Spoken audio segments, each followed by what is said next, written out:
आज हम चर्चा के लिए आए हैं भारतीय संविधान की विशेषताएं। भारतीय संविधान की विशेषताएं, जैसा कि मैं पिछले कैरेक्टरिस्टिक ऑफ इंडियन कॉन्स्टिट्यूशन, जैसे कि मैंने पिछले वीडियो में बताया था, भारतीय संविधान का निर्माण कैसे कैसे संविधान सभा वगैरह बनी। भारतीय संविधान भारतवर्ष 15 अगस्त 1947 को आज़ाद हुआ। उसके पहले संविधान सभा का गठन हो गया था।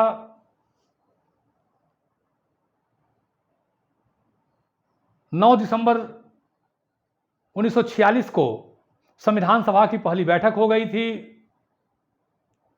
2 वर्ष 11 माह था 18 दिन में संविधान बनकर तैयार हुआ था। दुनिया का सबसे बड़ा संविधान, जेनिंग्स ने कहा कि दुनिया का सबसे बड़ा संविधान, जिसमें 395 अनुच्छेद, 8 अनुसूचियां,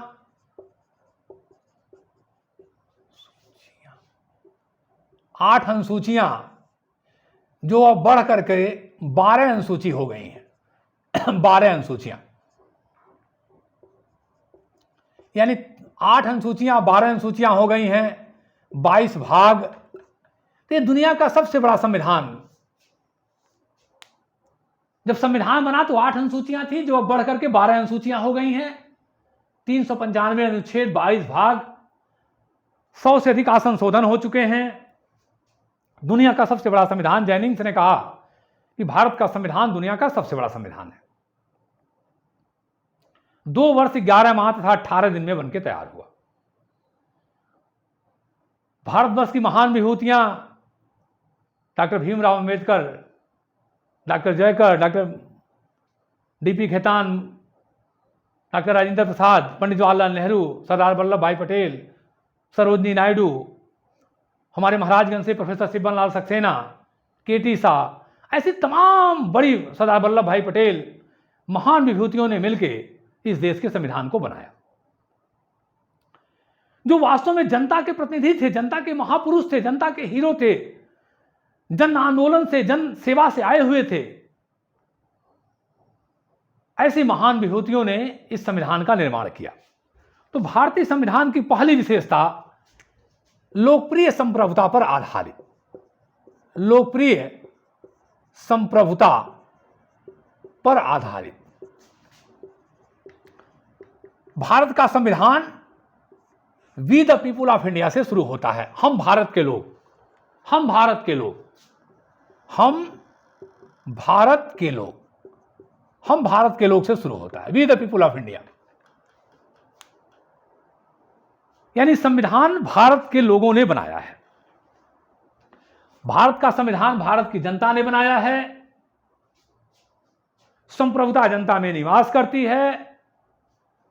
शासन सत्ता की अंतिम मालिक जनता है। जनता ने इस संविधान को बनाया है तथा आज 26 नवंबर 1949 को, 26 नवंबर 1949 को संविधान को अंगीकृत, अधिनियमित एवं आत्मार्पित करते हैं, आत्मार्पित करते हैं, स्वयं को एडॉप्ट करते हैं। We the people of India, हम भारत के लोग, भारत को बहुत संपन्न लोकतांत्रिक गणराज्य बनाने के लिए न्याय, समता इत्यादि की बातें 26 नवंबर 1949 को संविधान को अंगीकृत, अधिनियमित एवं अर्पित करते हैं। स्वयं को हम अपने आप को स्वीकार करते हैं, स्वयं को अपने आप को समर्पित करते हैं। यानी यह संविधान भारत की जनता ने बनाया, स्वयं के लिए बनाया, स्वयं पर लागू किया, अंगीकृत, अधिनियमित एवं आत्मार्पित किया, एडॉप्ट किया। संप्रभुता जनता में निवास करती है। शासन सत्ता की अंतिम मालिक जनता है।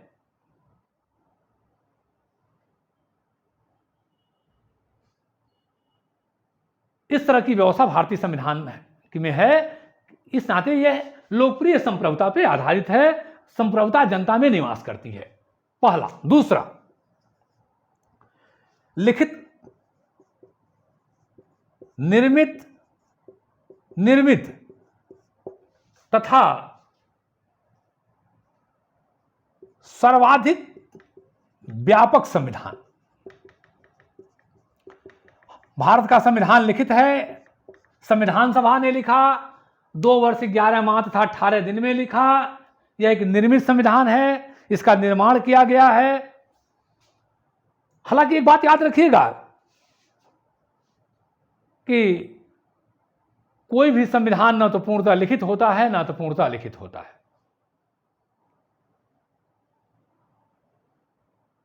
कुछ न कुछ उसमें लिखित तत्व होंगे, लेकिन अगर उसका महत्वपूर्ण तत्व, व्यापकता अगर लिखित है तो लिखित संविधान, और अलिखित है तो अलिखित संविधान। इसकी मैं चर्चा संविधान में कर चुका हूं। तो भारतीय संविधान का सर्वाधिक तत्व लिखा हुआ है। हाँ, कुछ अलिखित तत्व, परंपराओं पर आधारित तत्व भी हैं, लेकिन बहुसंख्यक तत्व, मूल आधार लिखित है। तो भारतीय संविधान लिखित है, निर्मित है, सर्वाधिक व्यापक संविधान है। सर्वाधिक व्यापक संविधान है, दुनिया का सबसे बड़ा संविधान है, जिसमें 395 अनुच्छेद, जब बना तो 8 अनुसूचियां, आज 22 अनुसूचियां हो गई हैं, 12 अनुसूचियां हो गई हैं, 22 भाग। तो जब ये बना तो 395 अनुच्छेद थे, 8 अनुसूचियां थी, जो अब 12 हो गई हैं, 22 भाग थे। इतना बड़ा दुनिया का संविधान, जो ये अनुसूचियां बढ़ करके अब 12 हो गई हैं। ध्यान रखिएगा, ये 12 हो गई हैं, 12 अनुसूचियां हो गई हैं, लेकिन तब 8 थी। तो दुनिया का सबसे बड़ा संविधान, लिखित संविधान। तीसरा, संपूर्ण बहुत संपन्न, संपूर्ण प्रभुत्व संपन्न, संपूर्ण प्रभुत्व संपन्न लोकतांत्रिक गणराज्य। लोकतांत्रिक गणराज्य। भारत एक संपूर्ण प्रभुत्व लोक संपन्न है। भारत एक संप्रभुता संपन्न राज्य है। संप्रभुता का अर्थ होता है कि सर्वोच्च सत्ता, सुप्रीम पावर, आंतरिक एवं बाह्य दोनों रूपों से। भारत अपने राज्य के अंतर्गत स्थित सभी समुदायों में, व्यक्तियों में, संस्थाओं में श्रेष्ठ है, सुप्रीम है, सर्वोच्च है। और बाह्य संप्रभुता का मतलब वो किसी भी देश के साथ अपने संबंध रखने के लिए स्वतंत्र है। तमाम लोग कहते हैं कि भारत संयुक्त राष्ट्र संघ का सदस्य है या कॉमनवेल्थ संगठन का सदस्य है, इससे उसकी संप्रभुता पे कोई असर नहीं है, कोई असर नहीं है, क्योंकि वो संबंध रखना, सदस्य होना भारत की अपनी इच्छा पर निर्भर है।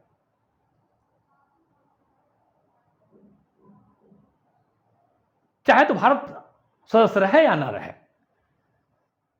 क्योंकि दुनिया में अपने आप को आगे ले जाना है, अच्छा तालमेल रखना है, संबंध रखना है, तो हर देश चाह रहा कि हम दुनिया के संगठनों के सदस्य बने, अपने आर्थिक और अन्य विकास करें।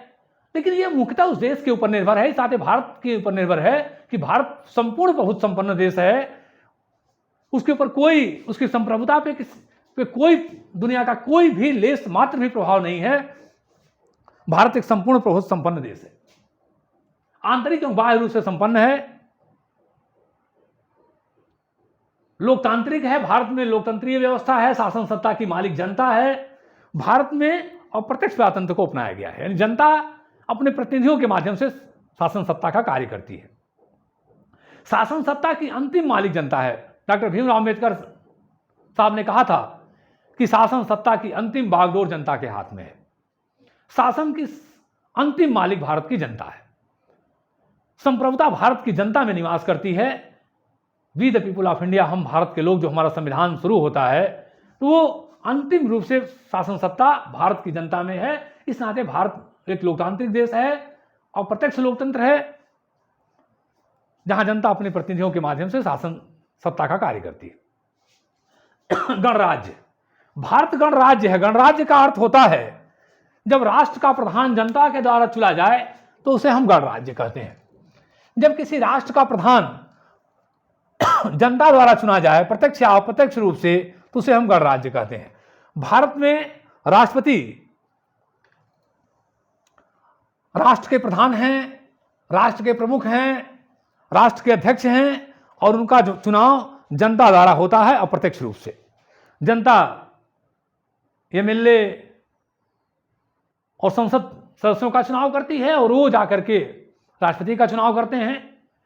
तो अप्रत्यक्ष रूप से हम भारत की जनता अपने राष्ट्राध्यक्ष का चुनाव करती है और जहां राष्ट्राध्यक्ष का चुनाव प्रत्यक्ष या अप्रत्यक्ष रूप से जनता करे उसे हम गणराज्य कहेंगे, रिपब्लिक कहेंगे। तो भारत एक गणराज्य है, एक रिपब्लिक है। तीसरा, चौथा, समाजवादी, पंथ निरपेक्ष। पंथ निरपेक्ष भारत धर्म निरपेक्ष, कुछ लोग इसे धर्म निरपेक्ष भी कहते हैं, हालांकि अच्छा है इसे पंथ निरपेक्ष कहा जाए। तो भारत समाजवादी व्यवस्था वाला देश है।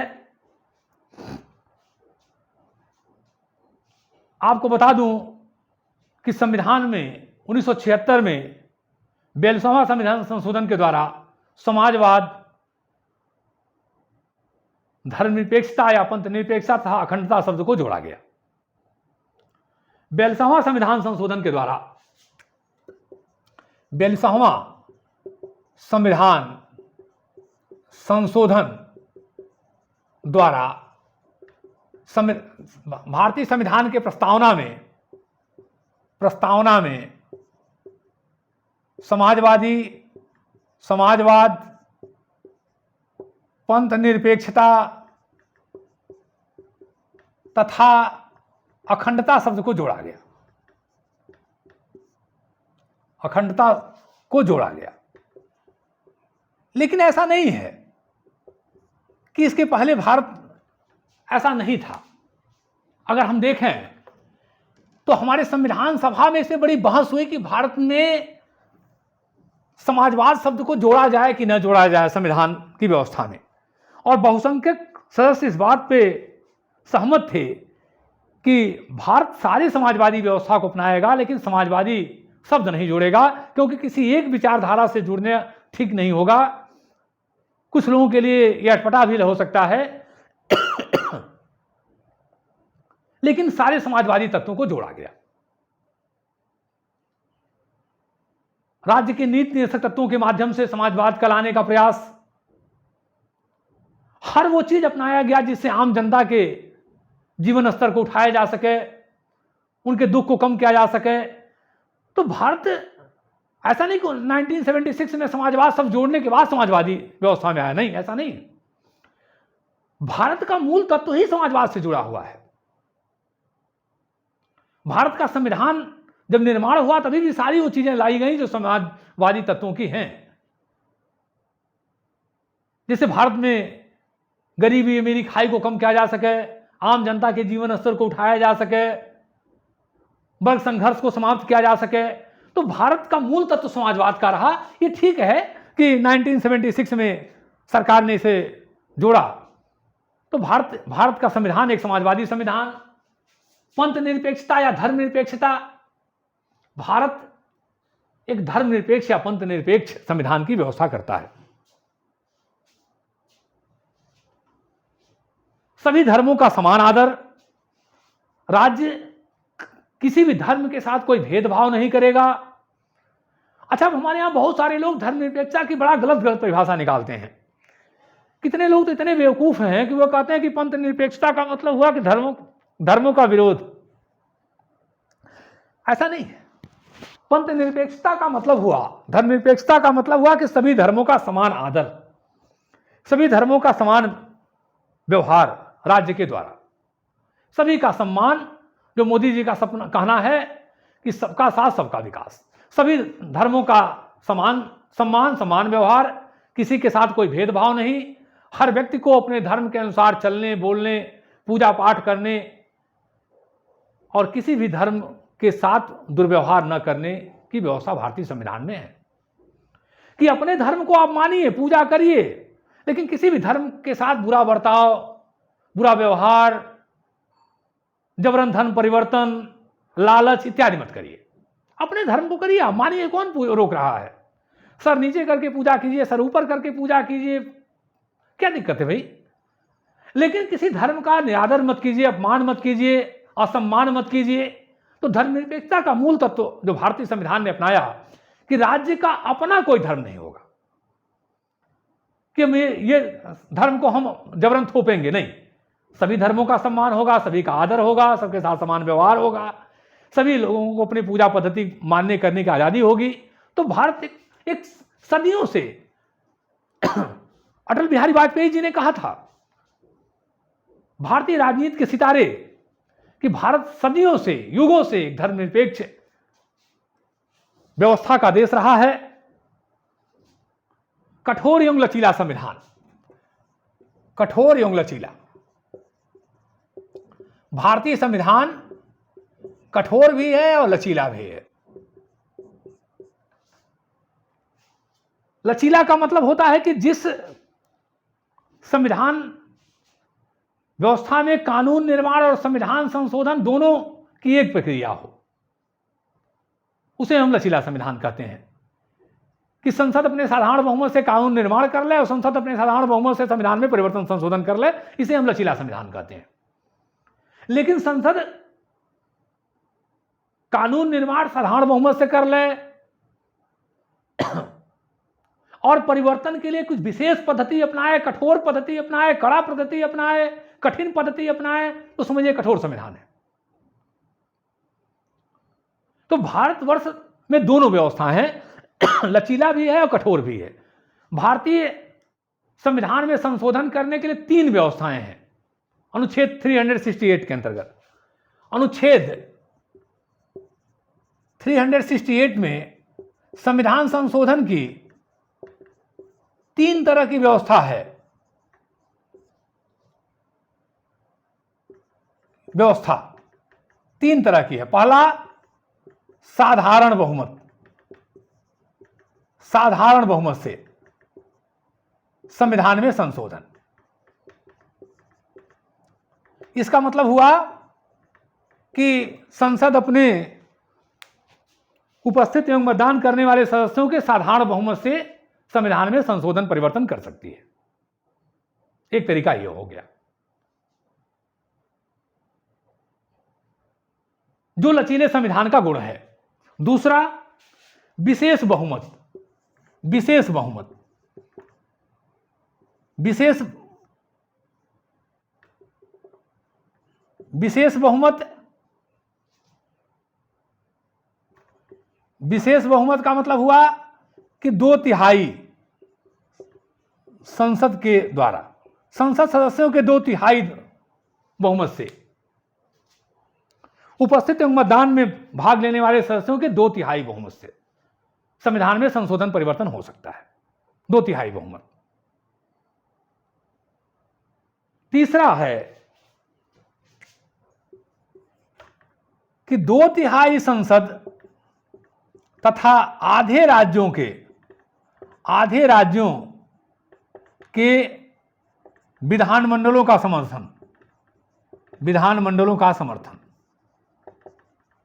यानी संसद के उपस्थित एवं मतदान करने वाले सदस्यों के 2/3 बहुमत तो चाहिए ही चाहिए। संसद के उपस्थित एवं मतदान करने वाले सदस्यों के 2/3 बहुमत तो चाहिए ही चाहिए। आधे राज्यों के विधानमंडलों का भी समर्थन चाहिए, तभी संविधान में संशोधन होगा। यानी अति कठोर प्रक्रिया अपनाई गई। तो भारतीय संविधान लचीला भी है और कठोर भी है, दोनों है। लचीला भी है और कठोर भी है, दोनों बातें हैं भारतीय संविधान में। छठवां, संसदीय शासन व्यवस्था। संसदीय शासन व्यवस्था, संसदीय शासन व्यवस्था बड़ा विस्तार से है, जिसपे मैं एक बहुत बढ़िया ढंग से वीडियो बनाया हूं। पार्लियामेंट्री सिस्टम भारत ने ब्रिटेन से लिया। We have taken our parliamentary system from Britain. Britain संसदीय शासन व्यवस्था का जनक है। Britain is the classical land of the parliamentary system. Bharat ने सारी संसदीय शासन प्रणाली ब्रिटेन से लिया है। और जिसका मैंने विस्तार से वीडियो बनाया है। संसदीय व्यवस्था की 5 विशेषताएं होती हैं। पहला कि कार्यपालिका के 2 प्रधान, एक नाम मात्र का और एक वास्तविक। राष्ट्रपति कार्यपालिका का नाम मात्र का केंद्र में, और प्रधानमंत्री मंत्रिमंडल सहित प्रधानमंत्री कार्यपालिका का वास्तविक प्रधान। राज्यों में राज्यपाल कार्यपालिका का नाम मात्र का और मंत्रिमंडल सहित मुख्यमंत्री कार्यपालिका का वास्तविक प्रधान, यानी कार्यपालिका के 2 प्रधान। यह संसदीय शासन प्रणाली की पहली विशेषता। दूसरा, कार्यपालिका के सदस्य व्यवस्थापिका के सदस्य होते हैं। कार्यपालिका के सदस्य व्यवस्थापिका के सदस्य होते हैं। 6 महीने का उन्हें टाइम दिया जाता है। अगर कोई मान लीजिए कार्यपालिका का सदस्य हो गया, व्यवस्थापिका का सदस्य नहीं हुआ, तो 6 महीने का टाइम दिया जाता है। नहीं होंगे तो पद से हटना पड़ेगा। तीसरा, बहुमत का शासन, यानी कार्यपालिका अपने पद पर बहुमत के बल पर बनी रहती है। सदन के प्रथम सदन में उसका बहुमत होता है, अर्थात अविश्वास प्रस्ताव के माध्यम से कभी भी संसद सदस्य कार्यपालिका को उनके पद से हटा सकते हैं। तो बहुमत का शासन होता है। कोई निश्चित कार्यकाल नहीं है। जब तक आपका बहुमत है आप हैं, नहीं बहुमत रहेगा तो नहीं रहेंगे। चौथा, प्रधानमंत्री का नेतृत्व होता है। पद गोपनीयता होती है तथा सामूहिक नेतृत्व होता है। पद गोपनीयता, सबको पद गोपनीयता की शपथ दिलाई जाती है। कोई भी मंत्रिमंडल का सदस्य केंद्र में प्रधानमंत्री की इच्छा के बिना, राज्य में मुख्यमंत्री की इच्छा के बिना कोई शासन की बात सार्वजनिक नहीं करेगा। तथा सामूहिक उत्तरदायित्व होता है, व्यक्तिगत एवं सामूहिक उत्तरदायित्व। हर मंत्री अपने विभाग के प्रति जिम्मेदार है और समूह संपूर्ण मंत्रिमंडल के प्रति जिम्मेदार है। एक भी मंत्रिमंडल के मंत्री के खिलाफ अगर अविश्वास प्रस्ताव पास होता है तो सबको पद से जाना पड़ेगा। केंद्र में प्रधानमंत्री त्यागपत्र देगा और राज्य में मुख्यमंत्री त्यागपत्र देगा। लॉर्ड मार्ले ने कहा है, लॉर्ड मार्ले, कि डूबते हैं साथ साथ, तैरते हैं साथ साथ। संसदीय शासन व्यवस्था में व्यक्तिगत एवं सामूहिक उत्तरदायित्व होता है। मैंने बड़े विस्तार से संसदीय शासन प्रणाली को पढ़ाया है, आप वीडियो देख सकते हैं। तो संसदीय शासन प्रणाली की विशेषता, पहली विशेषता, कार्यपालिका के 2 प्रधान, एक नाम मात्र का एक वास्तविक। केंद्र में राष्ट्रपति, प्रदेश में राज्यपाल, नाम मात्र का प्रधानमंत्री, केंद्र में मंत्रिमंडल सहित वास्तविक प्रधान, प्रदेश राज्यों में मंत्रिमंडल सहित मुख्यमंत्री, कार्यपालिका का वास्तविक प्रधान, कार्यपालिका के सदस्य व्यवस्थापिका के सदस्य और कार्यपालिका व्यवस्थापिका के प्रति जिम्मेदार उत्तरदायी। चौथा, केंद्र में मुख्यमंत्री, प्रदेश में मुख्यमंत्री और केंद्र में प्रधानमंत्री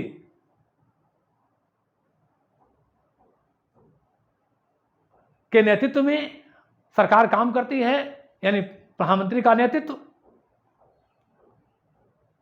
सर्वे सर्वा मुखिया, राज्यों में मुख्यमंत्री, शासन का सर्वे सर्वा मुखिया। पद गोपनीयता तथा व्यक्तिगत एवं सामूहिक उत्तरदायित्व, सबके पद गोपनीयता को बनाए रखना होता है और सामूहिक एवं व्यक्तिगत उत्तरदायित्व होता है। डूबते हैं साथ साथ, तैरते हैं साथ साथ। आप संसदीय शासन प्रणाली के विशेष रूप से वीडियो मेरा देख सकते हैं। एकात्मक एवं संघात्मक शासन, भारत में एकात्मक एवं संघात्मक शासन व्यवस्था है। शासन व्यवस्था दोनों चीजें हैं। भारतीय संविधान दोनों को लिया हुआ है। अनुच्छेद 1 कहता है, India that is Bharat shall be union of state. India that is Bharat shall be union of state. यह शब्द कनाडा के संविधान से लिया गया है, जो एकात्मक व्यवस्था को मजबूत करता है। राज्यपालों की व्यवस्था, राज्यपालों की नियुक्ति केंद्र के द्वारा होना, अखिल भारतीय सेवाओं की स्थापना, संकटकालीन शक्तियों की व्यवस्था, महत्वपूर्ण विभाग केंद्र के पास होना, अवशिष्ट शक्तियां केंद्र के पास होना, ये बहुत सारी ऐसी, एकहरी नागरिकता होना, ये सारी बहुत सारी ऐसी चीजें हैं भारतवर्ष में जो एकात्मक शासन को मजबूत करते हैं। लेकिन इसी के साथ साथ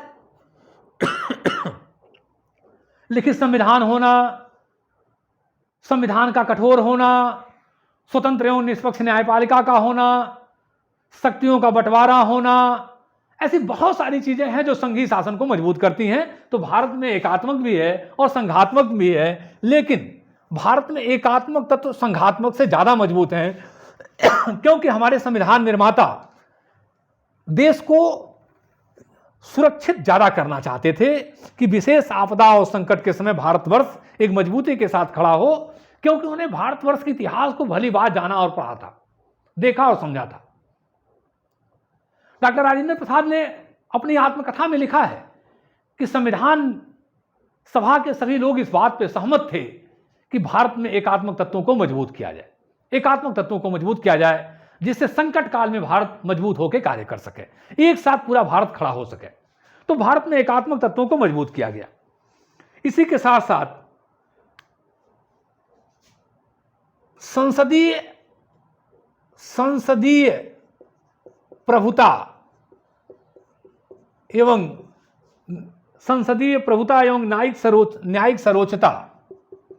न्यायिक सर्वोच्चता में समन्वय। ब्रिटेन में संसद सर्वोच्च है, तो संसदीय प्रभुता, ब्रिटेन में संसद सर्वोच्च है।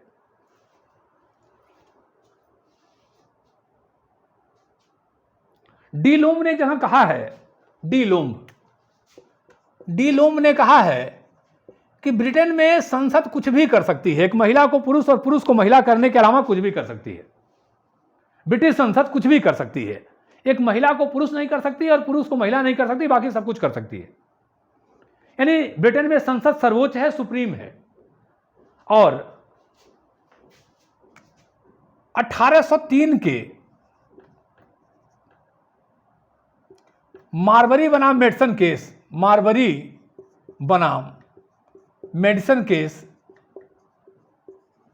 केस में जज मार्शल कि अमेरिकी न्यायपालिका कुछ भी कर सकती है, जिसको चाहे वैध करे, जिसको चाहे अवैध करे। तो 1803 के मारबरी बनाम मेडिसन केस में अमेरिका में जज मार्शल ने कहा कि अमेरिकन न्यायपालिका कुछ भी कर सकती है। किसी भी कानून कोई